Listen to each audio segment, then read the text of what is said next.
Hey, what is going on, guys? My name is BobLyn, aka PabLoon, and today we are featuring a very unique and cool looking battleship. This is the USS Illinois, and it's tier 9 battleship, but it's not really a battleship. Yes, it is in size, shape, and armor, but not in the gun department. These guns you see right here, these are 203mm guns, and they are of the same variant, I believe, as the Buffalo. Or at least the Buffalo reload. You have around a 9-second reload. I believe Buffalo is the same, maybe a little bit less.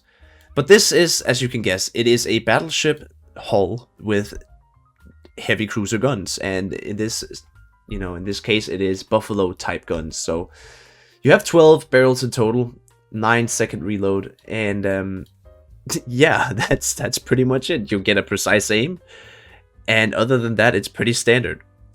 This ship is one of the few ships in this game that has seriously conflicted me. I don't really know what to think about this. And we're gonna get into the build here. So we have this amazing camo, the Crimson Spark. I'm gonna call it the Crimson Killer. This is a really nice camo, and I think it's one of the best looking camos in the game. So kudos to you, Wargaming. This is a really nice looking thing, and it's not full of piñatas and festive stuff. It looks sick. People want to buy this. And here we have the historical one, very similar, very standard American, and you get torpedo damage reduction instead of traverse speed. We took range in this build, and I think you should as well. And then I took dispersion, propulsion, and concealment. Now, the reason I took dispersion and not reload is because I don't want these guns to be shot out. I don't want them to be, destroyed. And if you take the reload mod, there's a high chance that they will get destroyed.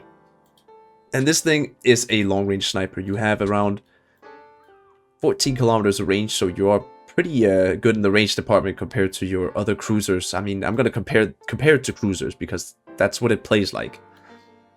But it's a really weird situation, and let's just get right into the gameplay, and we'll talk about it.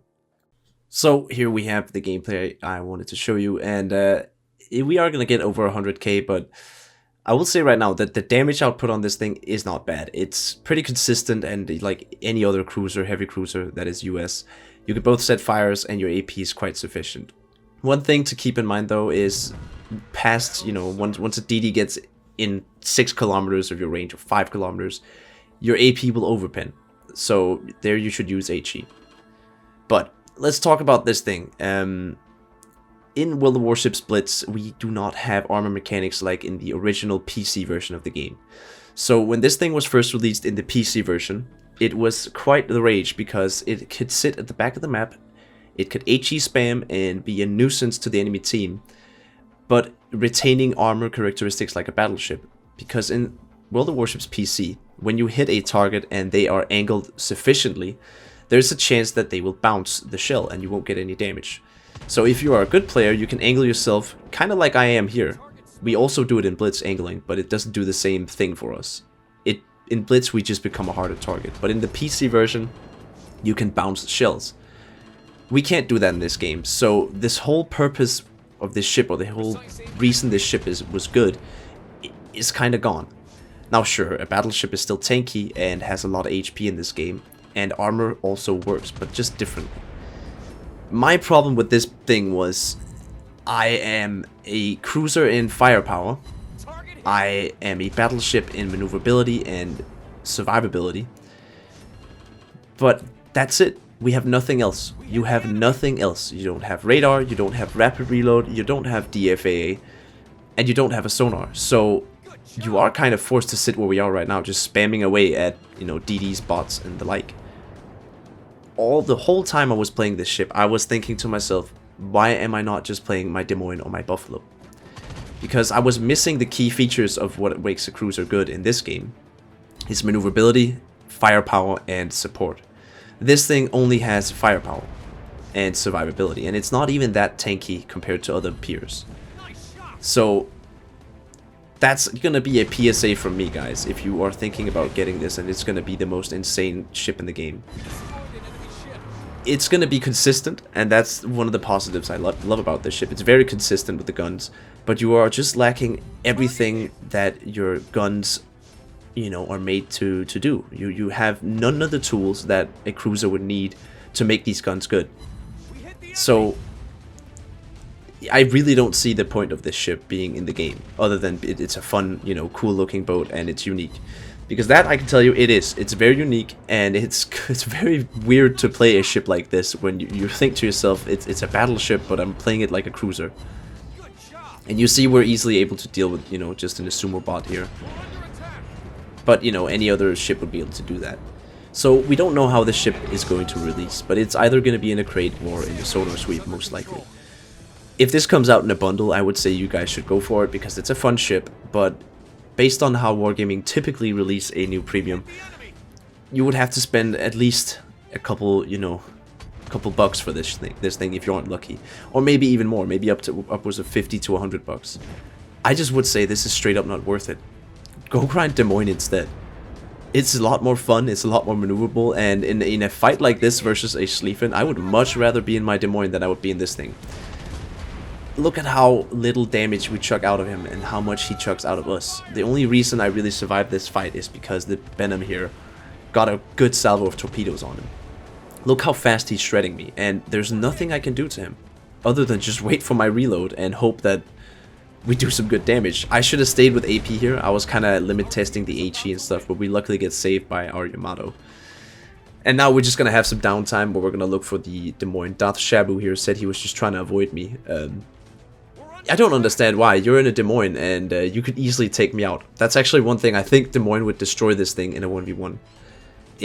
So of course it's a tier 9 versus a tier 10, but I would even argue the case that Baltimore could do the same. The only thing this ship has over the heavy cruisers of the US tech tree is range. That's everything, and of course tankiness, it's a battleship. But the downsides of a battleship also come through in your maneuverability. If you got a DD next to you, you still have pretty slow turrets compared to a cruiser. They're pretty massive turrets and they take long to turn. You have a 9-second reload, and you're a massive chunky brick that can't really turn too fast. Now granted, I didn't take a maneuverability build, I probably should have. I wanted to go more into concealment. That would be a better trade-off for me, I think. But yeah, this is a weird one, guys. I guess I'm just going around in circles. But it's a unique ship. It's a cool looking ship. It's a fun little gimmick. If you're a battleship player and you just don't like moving around a lot, you like sitting back, you like just, you know, shooting your guns, then this is perfect for you, because the playstyle for this is pretty much just sit back at your base and either HE spam or AP spam. I'll say the AP is, you know, feels really good. The HE on the other hand is not the best, I would say. I didn't really have any success with it. I was trying one game to set a ton of fires, just, you know, sit back, HE spam and do that thing, but it was really hard for me. The fire chance is also not the best, or I don't know, 8% is actually pretty good, but every game I played where I used HE, it just didn't feel very good. The HE damage is not very good, and once you sit still for a couple minutes and the BBs notice you, you don't need to take many hits before it's not worth it for you to sit there and spam HE. So yeah, that is my review of this ship, and yeah, that's gonna be it. Alright, boys and girls, I hope you enjoyed this video. And ladies and gentlemen, of course, we gotta get all ages in here. No, but for real, I hope you enjoyed the video, and I'm not trying to bash this ship, I'm not trying to say it's bad, but all I can think is there is no reason to get this ship, because you can get the same experience and a much easier at it at that with Des Moines or Buffalo. Des Moines is even free. But that being said, this is still a pretty fun ship. I mean, you can sit at the back of the map, spam HE for ages, or AP, and you are as tanky as an Iowa. That is pretty fun. But other than that, I don't think this is too worth it. If it's going to come out in a crate or sonar sweep, I don't think you should be spending 30,000 gold for this. But again, it's, like I said, guys, I'm mega conflicted. Please tell me what you think about it in the comments, because I can't really form an opinion on this. I can't wait to see what the other CCs say about this, but for me this one was difficult. So I hope you guys enjoyed, and I'll see you guys in the next one. My name has been BobLyn, aka PabLoon. I am signing out.